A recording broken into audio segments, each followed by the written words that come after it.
et le sceptre ainsi que le droit d'Aïnès passèrent à une autre branche, celle des rois troyens, ancêtres directs par les Sicambres des rois de France. Clovis, issu du roi Mérobé, roi des Francs, vers 466 à 511, descend de la tribu de Joude, par son aïeul le roi Marcomir IV, qui épousa en l'an 129 Atilus, fille de Coël, qui était apparentée à Jésus de Nazareth et à la Vierge Marie par son ancêtre Joseph d'Arimathie, qui descendait lui-même des deux branches du roi David et aussi de la branche des grands prêtres, dont Aaron, le frère de Moïse. La branche carolingienne descend de la tribu de Joude par Clodomir, 337.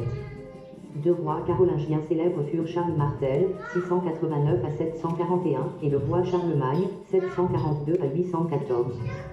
La branche capétienne descend de la tribu de Joude et du roi David par Childébrand, 753, Hugues Capet, roi de France, 987 à 996, donna son nom à la branche capétienne. Notre Seigneur Jésus à GNSR. Du 4e fascicule B, message depuis le secret de Marie. Extrait du message, pour mon Église et pour la France, donné le 4 juin 2005, Sainte Clotilde, page entre 32 et 33. L'histoire de la France s'inscrit en lettres d'or dans l'histoire du maître de l'histoire. Elle a été choisie par Jésus-Christ pour montrer à chaque nation ce que Jésus attend d'elle. Je lui ai donné ma Sainte Mère, la bienheureuse Vierge Marie, pour Sainte Patronne. Tous les rois sont chrétiens, nés de la descendance de David comme moi-même de par mon père nourricier Saint Joseph. De l'ouvrage « Humanité déchirée », la Vierge Immaculée vient enfanter dans sa parfaite pureté et l'homme sera glorifié. Extrait du message du 28 avril 2001, page 85, entre 87 et 89. Là, le destin de la France s'inscrivait à mon cœur vierge de toute interprétation et de toute décision humaine. Seule la volonté du Très-Haut me guidait. Le pouvoir royal de David, pouvoir divin, devait se poursuivre en ce roi de France Charles VII à cette époque. Notre Seigneur Jésus, Jeanne a sauvé la France de son déshonneur, direz-vous. Certes, il y eut ce rétablissement, mais Jeanne avait une mission divine, celle de redonner loin de Dieu à la France, le successeur du roi David, de la même lignée de Jésus-Christ, lui le premier loin de Dieu. Ce roi, Charles VII que Jeanne a conduit jusqu'au sacre, s'est assis sur le trône de David, et qui revenait déjà au roi des rois, votre Seigneur Jésus-Christ. J'ai donné à la France mon sacré cœur. Le dernier roi, loin de Dieu, dans ces derniers instants, à genoux dans sa cellule, a consacré la France à mon divin sacré-cœur. Elle est la fille aînée de l'Église qui a connu sa splendeur avant qu'il fût le siège d'un évêché de l'an 290. Le roi Clovis fut baptisé en 496 et les rois de France lui furent sacrés. Ce sont tous les rois de Dieu. Mon royaume a un roi. Je suis roi. Ceux qui m'ont succédé sur ma terre sont, comme moi, les oints de Dieu, ils sont oints. Le trône de David m'a été préparé. Les rois de France ont eu le privilège d'y prendre place, car ma sainte grâce a fait d'eux des ointes du Seigneur. Et Dieu ne meurt pas, les vivants du ciel sont tous en moi, comme moi en eux. De l'ouvrage, et voici, le secret de Marie. Extrait du message, Saint-Louis, donné le 7 août 2002, page 70. Je veux la France. Je veux la recouvrir de mon amour miséricordieux.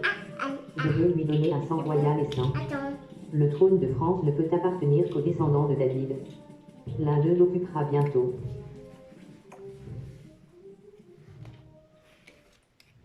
Voilà, donc j'ai pas tout mis parce que... Attends, Imran. Pourquoi ça éteint pas? Voilà, donc j'ai pas tout mis parce que le problème... C'est quoi le problème? C'est quoi le problème? C'est que j'arrive pas à retrouver, mais en fait c'est dans cette même vidéo à plusieurs reprises. Donc il nous fait le profil du Mahdi, enfin du futur Mahdi et grand monarque à travers des prophéties chrétiennes. Mais ça marche. Et comme quoi, donc il y a toujours le nom Troyes, la ville Troyes, comme quoi il viendrait de Troyes, etc. On a le maire en question actuel qui est François Baroin. Malheureusement pour lui, il a donné donc il n'y a pas longtemps une interview en disant qu'il ne se présentera pas pour les élections de 2022 en tant que président de la République. Et si vous regardez son histoire, ses parents ont été assassinés et ses parents, je crois, ils travaillaient pour l'entreprise Dassault. Dassault, c'est tout ce qui est armement confidentiel français. Donc, du coup, Et puis François Baroin a une relation étroite aussi, avait une relation étroite avec Jean-Jacques Chirac, comme il était comme son petit-fils ou un truc comme ça, enfin, symboliquement. Donc, il n'a pas vraiment d'impact sur les prophéties, mais on peut dire qu'en tout cas, il y a cette peur du côté troyen. Enfin, ceux qui sont à fond dans la prophétie chrétienne, dans les prophéties chrétiennes qu'on a pu voir là dans cette vidéo, ils ont vraiment cette suspicion d'un monarque troyen, d'origine troyenne, du sang royal troyen, enfin comme si en fait, comme on est dans les fins des temps, donc du coup la boucle elle sera bouclée et donc le retour avec le roi troyen quoi. Comme à l'origine c'était les rois troyens entre guillemets. Et Nostradamus, un de leurs voyants préférés, on va dire entre guillemets, avait aussi des prophéties dans ce sens d'un monarque troyen. Donc c'est un peu comme si l'histoire de France devait se boucler autour de ça, du royaume. Voilà, c'est ce qu'il en ressort. Et en fait, dans cette vidéo, ils font beaucoup de recherches d'analogies, sur l'héritage, sur comment on appelle ça, les ADN, sur la généalogie, voilà. Et donc, ils arrivent à détecter avec l'histoire et tout ça, la descendance avec le lien avec David, paix sur lui. Et ouais, avec le royaume de David, Salomon, paix sur lui, tout ça. Voilà, donc moi, alors, ce que je vais vous dire, c'est juste deux choses. C'est que pour moi, il y a deux choses, en tout cas à regarder. Il y a d'une chose, les prophéties énoncées par les chrétiens. Et d'autre part, il y a le plan divin global. Voilà. Et il faut pas.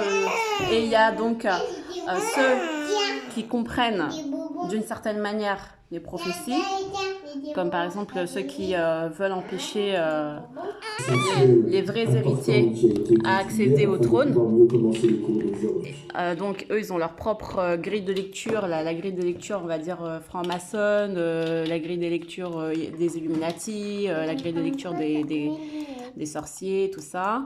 Ils ont leur propre grille de lecture et ils veulent, s'il y aura un roi troyen, de toute façon, ils voudraient que ça soit, il faut que ça soit à eux de le choisir. C'est pas au hasard, à la providence, quoi. Voilà. Donc s'il doit y avoir quelque chose comme ça, il faut toujours que ça soit à eux de choisir. C'est pas, ils veulent pas du plan divin ou quoi que ce soit. Ils veulent pas que ça soit le hasard d'Allah. Non, eux ils veulent que ça soit eux, que ça soit choisi par eux. Voilà. Donc en gros, pour que ça soit à eux de choisir, entre guillemets, il faut empêcher le plan divin. Pour empêcher le plan divin, donc ils font des stratagèmes de toutes parts pour rechercher le vrai, comment dire, enfin, entre guillemets, s'il en existe un vrai monarque, s'il en existe. Parce qu'après, ils partent dans des suppositions, donc dans des prophéties, à partir de rêves, à partir de ci, à partir de ça, c'est un peu just. Voilà. Chacun fera son opinion.